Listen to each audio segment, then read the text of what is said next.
Ji, praise the lord and thank you so much brother Thomas. प्रभु आपको भी बहुत आशीषित करें। और ये एक खुशी की बात है कि मैं आप लोगों के बीच में फिर से आकर परमेश्वर की महिमा के लिए एक वचन आपके सामने रखूंगा। एक छोटी सी प्रार्थना करेंगे, हम फिर वचन के भाग की तरफ जाएंगे। धन्यवाद सर्वशक्तिमान पिता परमेश्वर यहोवा। धन्यवाद उस अनुग्रह के लिए प्रभु जो आपने हमें यीशु मसीह के रूप में दिया प्रभु। बाइबल हमें बताती है कि यीशु मसीह के आने से अनुग्रह और सच्चाई इस पृथ्वी पर आई प्रभु। धन्यवाद देते हैं उस अनुग्रह के लिए जिसे हमने बहुतायत से सेंत में प्रभु यीशु मसीह से प्राप्त किया प्रभु। जब हम आपके वचन से प्रभु कुछ बातें सीखने की कोशिश करते हैं, होने दीजिए पवित्र आत्मा हमारी मदद करे, हमें सुनने वाले कान दे परमेश्वर पिता, और हमें उन वचनों पर चलने का अनुग्रह दे, और उन वचनों के हिसाब से प्रभु अपने जीवन की चौकसी करने का अनुग्रह दे। यीशु के नाम से इस प्रार्थना को मांगते हैं, सुने और कबूल करे पिता। आमेन। जी, प्रभु यीशु का धन्यवाद हो। आज जिस वचन को हम लोग सीखने जा रहे हैं, वो वचन कहीं ना कहीं हमें एक सीख देगा कि किस प्रकार से हम अपने जीवन शैली की रखवाली कर सकते हैं, अपने जीवन की रखवाली कर सकते हैं कि हम भरमाए ना जाएं, हम शैतान के चंगुल में ना फंसें, और हम कहीं ना कहीं अपनी जो उस दिव्य कॉलिंग को कहीं हम खो ना दें, हम उसके साथ जस्टिस करें। तो आज इन्हीं वचनों के साथ हम आगे बढ़ेंगे। और मैं आपको कुछ वचन जो है अलग अलग किरदारों से संबंधित जो बाइबल में दिए गए हैं, मैं बताने की कोशिश करूंगा, और उनके द्वारा हम कुछ शिक्षा प्राप्त करेंगे। तो सबसे पहले मैं आपको ये बताना चाहूंगा कि कुछ लोगों ने अपनी बहुत बड़ी कॉलिंग को, बहुत बड़ी जिम्मेदारी को कैसे खोया, और किस प्रकार से शैतान उनके जीवन में प्रवेश कर गया, किस प्रकार से दुष्ट आत्माएं उनके जीवन में प्रवेश कर गईं और उन्होंने अपनी बुलाहट को खो दिया। इन बातों को आज हम वचन के माध्यम से सीखने की कोशिश करेंगे। और सबसे पहले मैं आज आपको बताना चाहूंगा उस किरदार के बारे में जिसका नाम है यहूदा इस्करियोती। हम सभी जानते हैं यहूदा इस्करियोती के बारे में। और मैं अगर आपसे पूछूं कि यहूदा इस्करियोती कौन था, तो वो यीशु मसीह का एक चेला था। यीशु मसीह के साथ उठने बैठने चलने फिरने संगति करने वाला एक व्यक्ति था, जिसके बारे में हम पढ़ सकते हैं लूका की किताब उसके 22वें अध्याय और उसकी तीसरी आयत में जिस प्रकार से लिखा है। Thank you Jesus. वहां लिखा है, और शैतान यहूदा में समाया जो इस्करियोती कहलाता है, और 12 चेलों में गिना जाता था। जी हाँ, क्या लिखा है? 12 चेलों में गिना जाता था। आप सोच सकते हैं वो यीशु मसीह के साथ लगातार संगति करने वाला एक व्यक्ति था, जो यीशु मसीह के साथ रोटी तोड़ता था। यीशु मसीह जब चिन्ह और चमत्कार करते थे, वो उनके बगल में ही खड़ा होकर उन सब चीजों को देख रहा होता था। लेकिन किस प्रकार से हम देखते हैं कि शैतान जो है उसके अंदर समा गया। तो कई बार आपको लगता है कि आप संगति कर रहे हैं, आप चर्च जा रहे हैं, आप है ना बहुत सारे अभिषिक्तों के बीच में रह रहे हैं, लेकिन इनके बीच भी शैतान जो है वो आपको पकड़ सकता है। आप दुष्ट आत्मा से ग्रसित हो सकते हैं अगर आपने कुछ दरवाजों को खोल रखा है। आज हम यहूदा इस्करियोती के जीवन से और एक और किरदार ले लेंगे, उनके जीवन से हम जानने की कोशिश करेंगे कि शैतान किस प्रकार से इन लोगों के जीवन में समा गया, इन लोगों के अंदर समा गया, और इन्होंने अपनी बुलाहट को खो दिया। तो मैंने आपको बताया कि यहूदा इस्करियोती यीशु मसीह के उन 12 चेलों में से एक था। आपको पता है यीशु मसीह जब नाव पर समोन को जाल डालते हुए देखते हैं, मछली पकड़ते हुए देखते हैं, अनिंद्रियास को ऐसे बुलाते हैं उनको अपने पीछे, उसी प्रकार से एक बुलाहट इसके लिए भी आई थी यहूदा इस्करियोती के लिए, इसलिए वो 12 चेलों में से एक था। लेकिन इसके जीवन में शैतान ने किस प्रकार से काम किया, अगर हम इसके जीवन को समझने की कोशिश करेंगे, तो इसका जवाब कहीं ना कहीं हमें बाइबल के माध्यम से ही मिल जाएगा। अगर हमें जानने की कोशिश करें कि क्यों और कैसे शैतान जो है वो यहूदा के अंदर समाया, कैसे दुष्ट आत्मा ने उसके जीवन में काम किया, तो इसका जवाब हमें यूहन्ना की किताब और उसके 12वें अध्याय और उसकी 4 से लेकर 6 आयत में देखने को मिलता है। यहां पर इस प्रकार से लिखा है, परंतु उसके चेलों में से एक यहूदा इस्करियोती ने कहा, यह इत्र 300 दिनार में बेचकर कंगालों को क्यों ना दिया गया।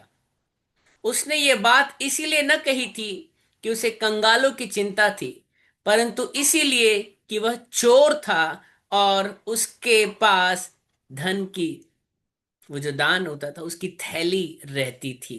तो आप देख सकते हैं कि यहूदा के अंदर कुछ दरवाजे जो थे वो खुले हुए थे शैतान की एंट्री के लिए।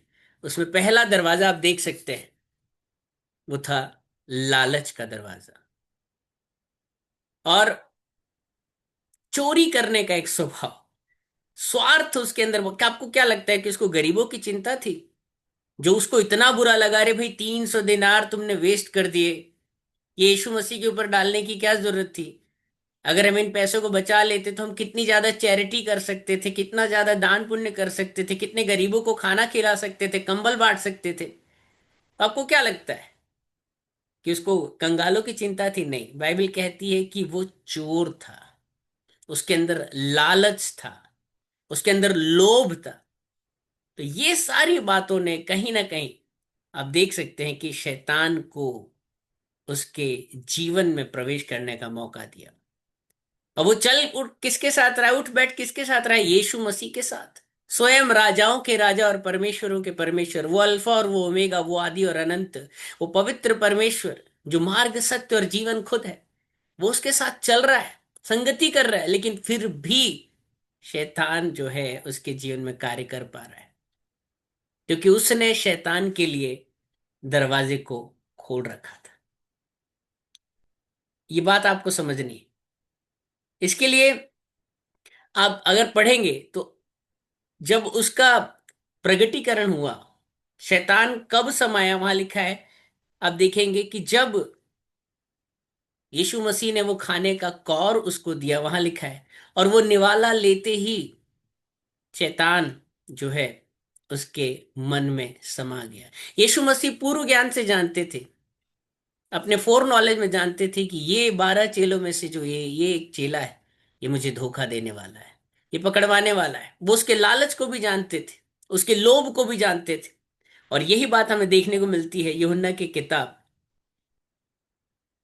माफी चाहूंगा, मत्ती की किताब और उसके 26वें अध्याय और 14 से लेकर 15 आयत में। यहां लिखा है, तब यहूदा इस्करियोती नाम 12 चेलों में से एक ने महायाजकों के पास जाकर कहा, यदि मैं उसे तुम्हारे हाथ में पकड़वा दूं तो मुझे क्या दोगे, क्या दोगे? उन्होंने उसे 30 चांदी के सिक्के तौल कर दे दिए। और उसके बाद लिखा है, वो उसी दिन से उसे पकड़वाने की ताक में रहा। और हम सब जानते हैं कि किस प्रकार से उसने यीशु मसीह को पकड़वाया। और आपको एक बात पता है कि जब कभी भी दुष्ट आत्माएं आती हैं या शैतान किसी के अंदर प्रवेश करता है, कोई भी व्यक्ति अगर इविल स्पिरिट से पजेस्ड है, तो बाइबल में साफ लिखा है कि दुष्ट और किसी काम के लिए नहीं आता, लेकिन चोरी करने के लिए, हत्या करने के लिए, घात करने के लिए आता है, नाश करने के लिए आता है। और हम सब जानते हैं कि यहूदा इस्करियोती का जो एंड हुआ है, जो अंत हुआ है, वो किस प्रकार से हुआ है। मत्ती की किताब उसका 27वां अध्याय और उसकी 5वीं आयत में साफ लिखा है, तब वह उन सिक्कों को मंदिर में फेंक कर चला गया और जाकर अपने आप को फांसी दी। मैं कहूंगा नए नियम में अगर आप बात करें तो पहला जो सुसाइड है वो यहूदा इस्करियोती ने किया, है ना। पुराने नियम में भी विवरण मिलेगा आपको कुछ इसी तरीके की बात। आप सभी समझ गए होंगे मैं क्या कहना चाह रहा हूं। तो यहां पर आप देख सकते हैं, चोर जो है जो चोरी करने के लिए आता है, घात करने के लिए आता है, नाश करने के लिए आता है। लेकिन कितने बड़े अफसोस की बात है कि अपनी इतनी बड़ी बुलाहट को किस प्रकार से यहूदा इस्करियोती ने खो दिया। वो यीशु मसीह के साथ चलता फिरता, उठता बैठता, खाता, संगति करता था, लेकिन किस प्रकार से उसने अपने जीवन में कुछ दरवाजे खोल रखे थे जहां से शैतान ने उसके अंदर प्रवेश किया। आज हमें जरूरत है अपने आप को जांचने की कि क्या मेरे जीवन में यीशु मसीह से बढ़कर भी कोई और बात है जिसे मैं प्यार करता हूं। बाइबल में लिखा है money is the root cause of all sins. ये जो धन का जो लालच है ना, धन का लोभ है, ये सारे पापों की जड़ है। और बाइबल कहती तुम एक साथ दो स्वामियों की सेवा नहीं कर सकते। तुम एक साथ है मैमन जो जिसको शैतान कहा गया उसको, और एक साथ तुम यीशु मसीह को नहीं पूछ सकते। पौलुस कहता है ये संसार की जो वस्तुएं जिन्हें मैं लाभ की समझता था ये अब मेरे लिए कूड़े के सदृश है। बाइबल में लिखा है कि सुई के नाके में से ऊंट निकल सकता है, लेकिन एक धनवान व्यक्ति का प्रवेश कर पाना अनहोना है। धनवान व्यक्ति वो जो लोभ से भरा हुआ है, जिसके जीवन में यीशु मसीह से भी प्रथम स्थान उसका पैसा है। प्रभु हम उद्धार पाने के लिए क्या करें, मैं क्या करूं। बचपन से मैं इन अच्छी अच्छी बातों को करता है, उपवास करता है, वचन पढ़ता है, लेकिन उद्धार पाने के लिए क्या करूं। यीशु मसीह ने बोला जा अपना सारा धन बेचकर कंगालों को बेच दे। वो मुंह लटका कर चला गया। आज ऐसी ही हालत बहुत सारे लोगों के जीवन में, जिन्होंने अपना प्रभु जो है वो पैसे को बना रखा है। आज जरूरत है मैं अपने जीवन की चौकसी करने की। क्या मेरे अंदर कोई लालच, कोई बैर, इस तरीके की जो बातें हैं, है ना, लोभ, स्वार्थ, कहीं मेरे अंदर तो नहीं। अगर ऐसा है तो आपको सचेत हो जाना चाहिए कि आप भी अपनी कॉलिंग को कहीं ना कहीं खो सकते हैं, अपनी बुलाहट को आप खो सकते हैं। ऐसा ही एक और व्यक्ति है जिसके बारे में अगर हम पढ़ें तो विवरण मिलता है, जो है शाऊल। शाऊल के बारे में आप सबको पता होगा।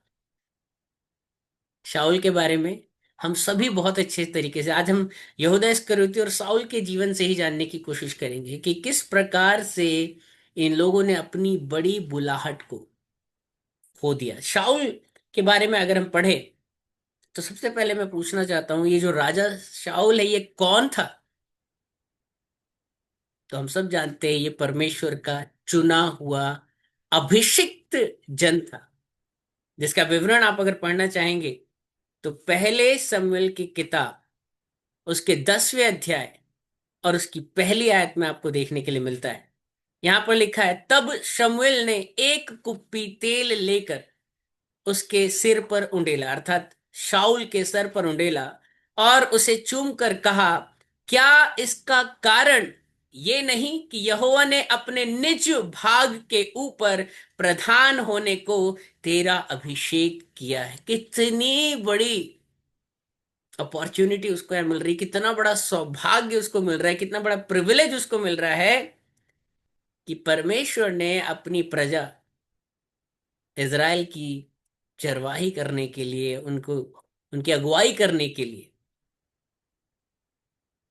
शाऊल का चुनाव किया। वहां पर यहूदा इस्करियोती को हम देखते हैं। वो 24 प्राचीन आपको प्रकाशित वाक्य के बारे में पता है, वहां लिखा है उसमें से वो एक हो सकता था। एक सिंहासन उसका भी हो सकता था, लेकिन उसने अपनी इतनी बड़ी बुलाहट को खो दिया, वो बदनाम हो गया। आज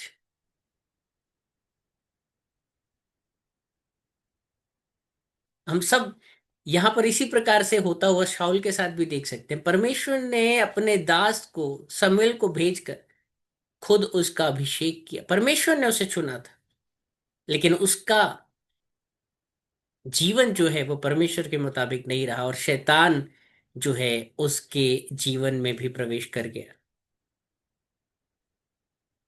अगर मैं पूछूं कि ये जो अभिषिक्त जन था इसके साथ क्या हुआ आगे जाकर।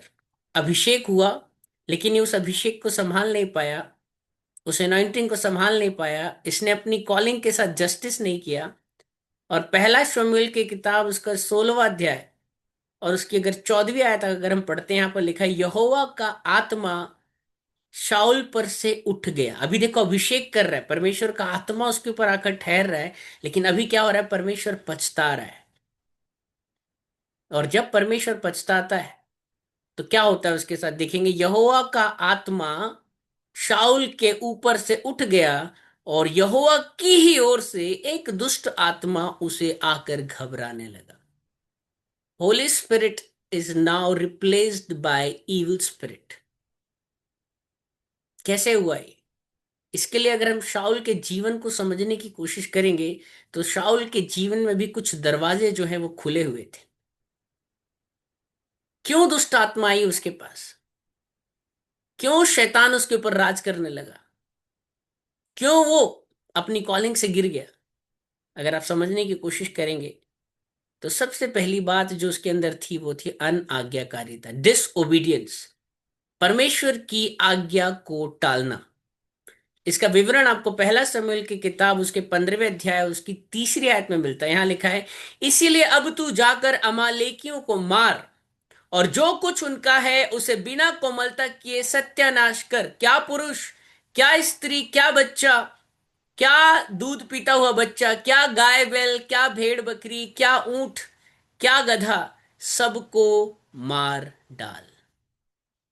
ये परमेश्वर की आज्ञा थी। अमालेकियों के खिलाफ ये करना था शाऊल को। लेकिन हम सब जानते हैं वहां पर क्या होता है। वो कुछ लोगों को, हट्टे कट्टे लोगों को और हट्टे कट्टे जानवरों को अपने लाभ के लिए बचा कर रखता है। और जब शमूएल उसके पास आता है, वो बोलता है, ये जानवरों का रंभाना, बकरियों का ये मिमियाना मैं कहां से सुनता हूं? मैंने तो तुझे आज्ञा दी थी परमेश्वर की ओर से कि सबका नाश करना है। तो वो क्या कहता है, मैं तो यहोवा के लिए ही बलि करने के लिए इनको बचा के ला। देखो झूठ बोल रहा, परमेश्वर की आत्मा से झूठ बोल रहा। हनन्ना और सफीरा ने भी झूठ बोला था। परमेश्वर से कौन झूठ बोल सकता है? वो तो मनों का जांचने वाला है। और उसके बाद हम देखते हैं परमेश्वर कहते हैं कि मैं शाऊल का अभिषेक करके पछताता हूं। क्या आज परमेश्वर हमारा अभिषेक करके आनंदित हो रहा है? क्या हम पवित्र आत्मा को शोकित तो नहीं कर रहे? परमेश्वर की आज्ञा को टालना, कहीं ना कहीं यहां भी देखते हैं लालच उसके अंदर भी आ गया था। अगर आज परमेश्वर कहे कि ये जितने पैसे पड़े हैं सबको जब तुम कहीं लूट के ले जाओ, एक एग्जाम्पलरी बता रहा हूं, तो लोगों ने क्या किया? परमेश्वर ने आज्ञा दी है भाई 10 करोड़ जला दिए, 1-2 करोड़ अपने खर्चे के लिए रख लेते। अपने लिए कुछ नहीं रखना है। परमेश्वर ने बोला सर्वनाश करना है, मतलब सर्वनाश करना है। कुछ भी दुनिया का अपने अंदर नहीं रहने देना है। यहां पर उसने क्या किया? परमेश्वर की आज्ञा का उल्लंघन किया। कैसे दरवाजे खोल रहे हैं आप देखिए, कैसे आज वो इस अवस्था में पहुंच रहा है। उसके बाद अगर आप दूसरी बात देखेंगे तो उसके अंदर क्या था? दाऊद के प्रति अपने मन में जलन और क्रोध। खतरनाक बात है जलन, जेलसी। दो तरीके की जेलसी होती, good jealousy and bad jealousy, evil jealousy. यहोवा पिता के लिए जलन थी एलिया के मन में, लेकिन यहां एक जलन है, एक बैड जेलसी आप कह सकते हैं। परमेश्वर भी जलन रखने वाला परमेश्वर, लेकिन जलन का एक फॉर्म अगर आप देखेंगे यहां पर क्या हो रहा है, वो दाऊद से जलने लगा। क्यों जलने लगा? इसका विवरण आपको पहला शमूएल 18 उसके 7 और 9 में मिलता है। 18, 7, 9 यहां लिखा है, और वे स्त्रियां नाचती हुई एक दूसरे के साथ ये गाती गईं कि शाऊल ने तो हजारों को परंतु दाऊद ने लाखों को मारा है। तब शाऊल अति क्रोधित हुआ और यह बात उसको बुरी लगी और वो कहने लगा, उन्होंने दाऊद के लिए तो लाखों और मेरे लिए हजारों को ठहराया, इसलिए अब राज्य को छोड़ अब और क्या मिलना बाकी है। उसको ईर्ष्या हुई, उसको जलन हुई, और जलन के साथ साथ आप देखते हैं क्रोध। ईर्ष्या का बाई प्रोडक्ट होता है क्रोध, दोनों साथ में ही आते हैं। उसको इनसिक्योरिटी, अपना राज्य है ना, तो आपके अंदर कहीं आज अपने ही भाई के प्रति, अपने ही समाज के लोगों के प्रति, अपने परिवार के लोगों के प्रति कहीं ये जलन तो नहीं है? ईर्ष्या तो नहीं? शैतान के अंदर क्या था पता है आपको? शैतान बोलते हैं सबसे पहला पाप जो बाइबल में हुआ वो घमंड था। लेकिन घमंड से भी पहला पाप था, वो था ईर्ष्या। उसको जेलसी हुई। अरे परमेश्वर को इतना मान सम्मान, मैं भी तो खूबसूरत हूँ। यह हिजकेल की किताब पढ़ेंगे, शायद सब में विवरण मिलता है कि वो कैसे सुनहरे वस्त्र पहना हुआ था, मड़ियों से जड़ा हुआ था। उसके डफ और उसकी बांसुरियां उसी में बनाई गई थी। मैं भी अपना पर्वत के ऊपर जो है सिंहासन जो है आसमान से भी ऊंचे। किसी का माइक खुल गया, म्यूट कर लेंगे। Thank you Jesus. जी हाँ, तो मैं आपको यही बताना चाह रहा था। एक सेकेंड देंगे। Thank you Jesus, thank you. जी हाँ, तो आपको ये बात समझना है कि ईर्ष्या जो है, उसने कहीं ना कहीं शैतान के लिए कुछ दरवाजों को खोल दिया। क्रोध ने कुछ दरवाजों को खोल दिया। बाइबल में लिखा है कि जो मनुष्य का क्रोध है वो परमेश्वर के धर्म का निर्वाह नहीं कर सकता। कहाँ लिखा है? जो याकूब, जेम्स की किताब, मुझे पता नहीं हिंदी में क्या बोलते हैं, बुक ऑफ जेम्स में लिखा हुआ है। Chapter 1 verse number 26, I guess, I am not very sure. But अगर आप उस जेम्स की किताब को पढ़ेंगे, वहाँ साफ लिखा हुआ है कि मनुष्य का जो क्रोध है वो परमेश्वर के धर्म का निर्वाह नहीं कर सकता। कहीं ना कहीं आज अगर हमारे जीवन में भी इस तरीके से क्रोध और ईर्ष्या, बैर भाव देखने को मिल रहा है, it means we are opening doors for Satan, we can lose our anointing. इसके बाद देख सकते हैं, तीसरी जो बात थी वो ये थी कि लोगों का भय मानना और उन्हें खुश करना। कई बार हम परमेश्वर को खुश करने वाले नहीं, लेकिन मनुष्य को खुश करने वाले हो जाते हैं।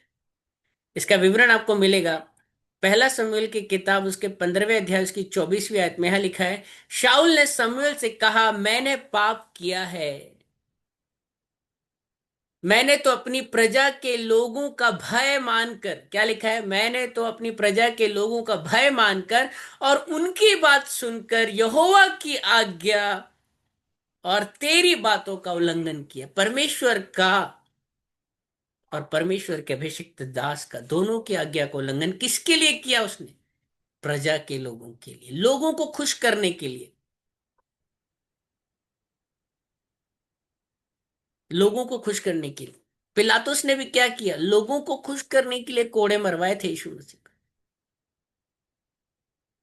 खुश करने के लिए इन्होंने कितने बड़े श्राप और पाप को अपने ऊपर लिया। वो क्या बोल रहा है? मैं लोगों का भय मानकर और उनकी बात सुनकर। कई बार आप ऐसा कुछ कर बैठते हैं कि परमेश्वर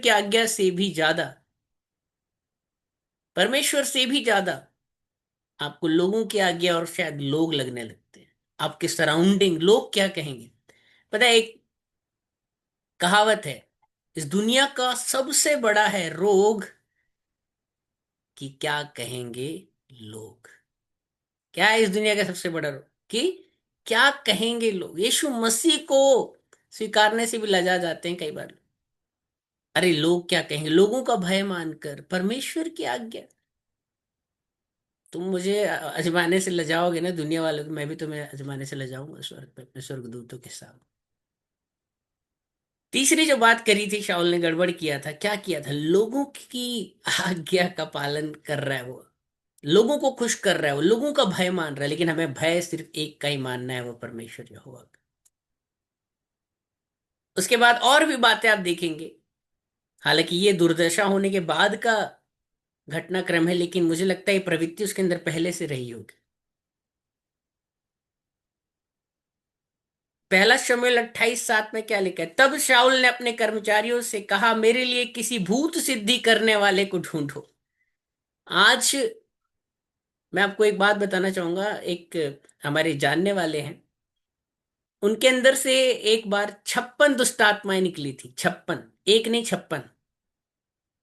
तो हमने बाद में उनसे पूछा कि 56 एक मुश्किल है संभालना। 56 कैसे आपके अंदर, मतलब क्या उसके जीवन को जब थोड़ा टटोलने की कोशिश करी तो बाद में बताया कि मैंने अपने प्रोफेशन में अपनी बढ़ोतरी के लिए मैं जगह जगह टोटका करवाने के लिए जाता था, तंत्र मंत्र करवाने के लिए जाता था। आपको ये बात पता होनी चाहिए, आज बहुत सारे लोग अपने क्षणिक फायदे के लिए कहीं ना कहीं इन चीजों में फंसते हैं। कहीं वो ये टोना, ये टोटका, ये तंत्र मंत्र नहीं। प्रभु यीशु मसीह के लोग शुभ अशुभ ये सब चीजों से हमें परे रहना है। आप 4 पीढ़ियों तक एक ऐसे श्राप को ले जा सकते हैं जिसका टूटना बहुत मुश्किल है। परमेश्वर को इन चीजों से घृणा है। ऐसी बहुत सारी बातें आप देखेंगे शाऊल ने अपने जीवन में लागू होने दी। उसके जीवन में ऐसी बहुत सारी बातें थी जिसने उसके उस बाड़े को तोड़ दिया जहां से दुष्ट आत्माओं ने प्रवेश किया, पाप ने प्रवेश किया। और इतनी बड़ी बुलाहट आज अगर आप इज़राइल जाते हैं वहां देखेंगे सिटी ऑफ किंग डेविड, वहां लिखा हो सकता था सिटी ऑफ किंग साउल। आज भी दाऊद का नाम बड़े उसका जो सितारा है वो इज़राइल के आप देख सकते हैं झंडे में। इतना बड़ा मान, इतना बड़ा गौरव कैसे खोया उसने? शैतान आज दुष्ट आत्मा आकर उसे घबरा रही है। Holi spirit was replaced by evil spirit. कितना बड़ा दुर्भाग्य है। क्या परमेश्वर का वो अभिषेक जो उसने हम पर किया है, परमेश्वर ने मेरा अभिषेक किया है कि मैं सुसमाचार बांटूं, कंगालों को छुटकारे का, बंदियों को, है ना। बहुत सी बातें हैं, वो आप पढ़ सकते हैं। यशायाह की किताब में भी है, नए नियम में भी। परमेश्वर ने आपका अभिषेक क्यों किया है? कि क्या अपनी कॉलिंग को आप एक दिन खो दें और शाऊल के जैसे, आप यहूदा इस्करियोती के जैसे आप ट्रैप में फंसे? नहीं, हमें अपनी चौकसी करनी है। तीसरा अगर हम पढ़े, आखिरी, बहुत छोटा सा विवरण है समोन पतरस के बारे में। समोन पतरस के लिए भी आप देखेंगे लूका 22:31 और 32। लूका 22वां अध्याय उसके 31 और 32 आयत में क्या लिखा है? शमौन, हे शमौन, देख, शैतान ने तुम लोगों को मांग लिया है कि गेहूं की नाई फटके, परंतु मैंने तेरे लिए विनती की कि तेरा विश्वास जाता न रहे, और जब तू फिरे तो अपने भाइयों को स्थिर करना। शैतान ने कोशिश करी कुछ लोगों को उसमें से मांगने की जो वल्नरेबल नजर है। वल्नरेबल पता है, जब शेर शिकार करता है ना तो भैंसों के झुंड में देखता है कौन सा भैंसा लंगड़ा है और बूढ़ा है और बीमार है, शैतान भी पकड़ लेता है। ये अवस्था क्यों आई कि शैतान उसे ट्रैप करने की कोशिश कर रहा है बट वो सक्सेसफुल नहीं हुआ? क्योंकि Jesus was there to pray on his behalf to guard him. Reasons पता है आपको? कुछ रीजन हम देख सकते हैं। Lack of prayer. अगर आप पढ़ेंगे मत्ती की किताब उसके 26 अध्याय 40वें आयत में वहां क्या लिखा है? फिर चेलों के पास आकर यीशु ने उन्हें सोते पाया और पतरस से कहा, क्या तुम मेरे साथ एक घड़ी भी न जाग सके? परीक्षा में ना पढ़ो, इसके लिए क्या इलाज है? प्रार्थना में लगे रहो ताकि तुम परीक्षा में ना पढ़ो। शैतान परीक्षा करने लग रहा है। क्यों कर रहा है? क्यों कर रहा है? जागते रहो और प्रार्थना में लगे रहो, निरंतर प्रार्थना में लगे रहो ताकि तुम परीक्षा में ना पढ़ो। जो सोवत है सो खोवत है, जो जागत है सो पावत है, कहावत है। इसके साथ साथ एक और देख सकते हैं, लैक ऑफ सेल्फ कंट्रोल। उसके अंदर संयम नहीं था। परमेश्वर ने हमें संयम का आत्मा दिया है। और वो यीशु मसीह के साथ चल रहा था लेकिन यीशु मसीह के उपदेशों को वो सिर्फ सुन रहा था, अपने जीवन में फॉलो नहीं कर रहा था। आपको पता होगा, यहाँ आखिरी वचन पढ़ रहा हूं, मत्ती की किताब 26 उसके 51 में क्या लिखा है? और देखो, यीशु के साथियों में से एक ने हाथ बढ़ाकर अपनी तलवार खींच ली और महायाजक के दास पर चलाकर उसका कान उड़ा दिया। ये कोई और नहीं, पतरस है। प्रभु ने बोला, कोई अगर तेरे एक गाल पे थप्पड़ मारे तो दूसरा भी दे। प्रभु अपशब्द सुन के अपशब्द नहीं बोलता था। यीशु मसीह ये शिक्षा देता है, उनके साथ चल रहा है, फिर रहा है, वो दिन भर उठ रहा है, बैठ रहा है, पर क्या सुन रहा है? संयम तो है ही नहीं उसके अंदर।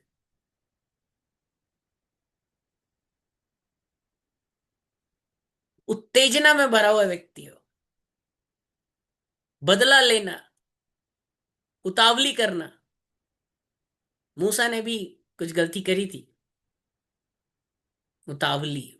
बहुत खतरनाक चीज है। Sometimes these small things can allow Satan to enter in your life. You can become evil spirit possessed. आप हो सकते हैं, अपनी कॉलिंग को खो सकते हैं।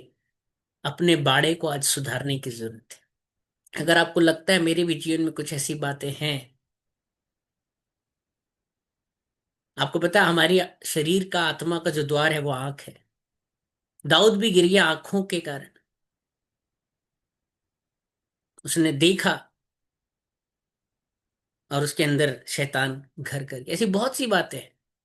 आज हमारे जीवन में अगर आपको लगता है कि कहीं से कोई बाड़ा टूट रहा है, या टूट चुका है या टूटने वाला है, आज उस बाड़े को सुधारे, इन बातों को अपने अंदर से निकाले। कहीं ऐसा ना हो कि हम भी अपनी उस बड़ी बुलाहट को खो दे। हमें पवित्र आत्मा को शोकित नहीं करना है। हमें अपनी जस्टिस के साथ, जो हमारा न्याय करने वाला परमेश्वर है, उसके साथ हमें वफादार रहना है। हमें अपनी बुलाहट के साथ न्याय करना है, ताकि परमेश्वर हमारा अभिषेक करके पछताए नहीं। मैं एक छोटी सी प्रार्थना करूंगा, उसके बाद मैं हैंड ओवर करूंगा। धन्यवाद देते हैं सर्वशक्तिमान पिता परमेश्वर यहोवा, आज की सीख के लिए प्रभु। होने दीजिए प्रभु, जहां मैं गलत हूं प्रभु, जहां ये सुनने वाले मेरे भाई बहन गलत हैं प्रभु, आज हमें आप सुधारें प्रभु। हम शैतान को अवसर ना दें प्रभु, जो फाड़ खाने के लिए प्रभु शेर की नहीं हमारे आसपास घूमता रहता है प्रभु। होने दीजिए हम एक अच्छे सेवक बने, जागते रहे और प्रार्थना में लगे रहे, ताकि हम परीक्षा में ना पड़े। प्रभु यीशु के नाम से आमेन। Thank you so much, thank you so much for the hand over. Praise the lord. परमेश्वर के नाम की महिमा हो। सुंदर वचन के लिए मैं परमेश्वर को धन्यवाद करते हैं। परमेश्वर के दास के द्वारा परमेश्वर आज हमसे बात की।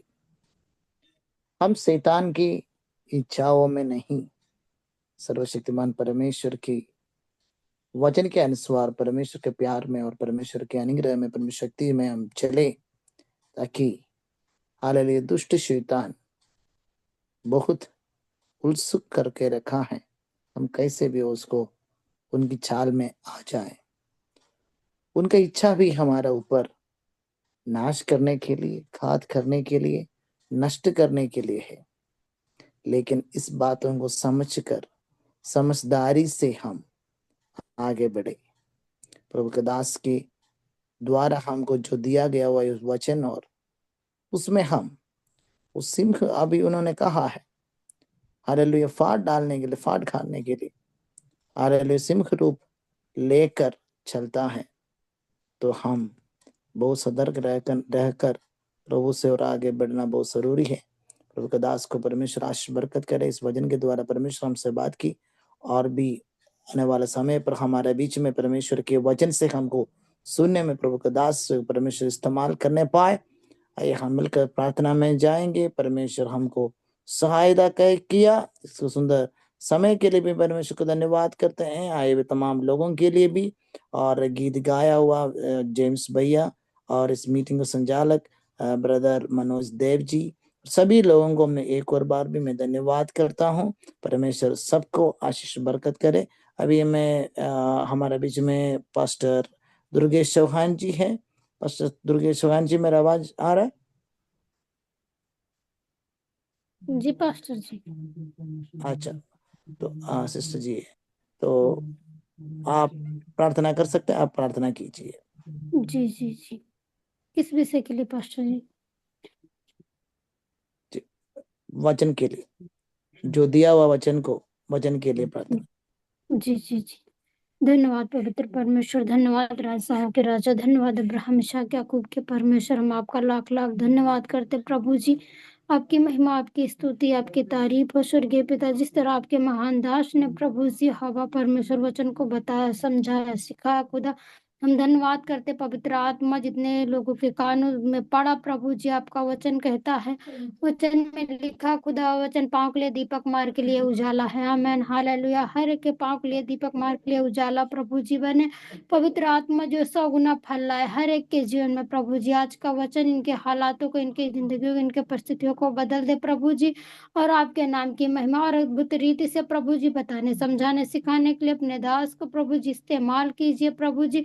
हम धन्यवाद करते, इतने लोगों ने सुना प्रभु जी, अब आने वाले सप्ताह में प्रभु जी टेस्टमनी गवाही के साथ प्रभु आपके उपस्थिति में फिर से आए। हम धन्यवाद करते प्रभु जी, हवा परमेश्वर आज का वचन पर ये चल सके खुदा। हम धन्यवाद करते प्रभु जी कि आप ऐसा करेंगे। हवा आपका वचन का डर, वचन का भय, वचन का ज्ञान, वचन का रहस्य, जिस तरह आपके महान नबी ने, महान दास ने प्रभु जी बचाया। वचन कहता है प्रभु जी कि जिस तरह आप आदर करोगे वो आदर पाओगे। हम धन्यवाद करते प्रभु, जिस तरह यह आवाज आपके बच्चों ने आदर मान सम्मान किया वचनों का प्रभु जी, इनके कानों तक पड़ा वचन प्रभु जी हर एक के जीवन को बदलेगा। मेरा दृढ़ विश्वास है। वचन कहता, प्रार्थना विनती करके जो कुछ मांगो प्रतीत करो, आपको मिल गया, आपके लिए हो जाएगा। आमीन, हालेलुया। मैं विश्वास करती हूँ, मैं प्रतीति करती हूँ खुदा, ये हर एक का जीवन प्रभु जी आज के वचन के द्वारा बदल गया प्रभु जी। एक नया बल पाए, नई ताकत पाए, नया जुनून पाए, नया उत्साह पाए, नया उमंग पाए प्रभु जी। हवा परमेश्वर, राजाओं के राजा, पवित्र पिता, और आपके नाम की महिमा हुई। शुक्रिया प्यारे प्रभु जी, सारा आदर, महिमा, जलाल, गौरव, बड़ाई, बखान, मान प्रभु जी हम आपको देते हैं। यीशु के नाम में दुआ मांगते, धन्यवाद। आमीन, आमीन, आमीन। आमेन, प्रेम आमेन, लॉर्ड, जय आमेन। मसीह की सभी को। अब हमारे पिता परमेश्वर का प्रेम, प्रभु यीशु मसीह का अनुग्रह, पवित्र आत्मा का संसर्ग, सौभाग्य आप से लेकर प्रभु यीशु मसीह के दोबारा आने तक हम सबके साथ अपने प्रार्थना के सारे विषय के ऊपर हमेशा बने रहे। आमेन, आमेन, आमेन। सबको जय मसीह की, जय परमेश्वर मसीह की। सबको आशीष बरकत करे। Praise सबको जय जय मसीह की सबको। the- जय मसीह धन्यवाद। की। Praise the Lord. सबको जय मसीह की, जय मसीह की, जय मसीह की। जय मसीह। जय मसीह नमस्ते, praise the Lord of you. Praise the Lord, praise the Lord। मसीह की सभी को प्रभु सबको आशीष दे। जय मसीह की। जय मसीह की भैया। जय मसीह की।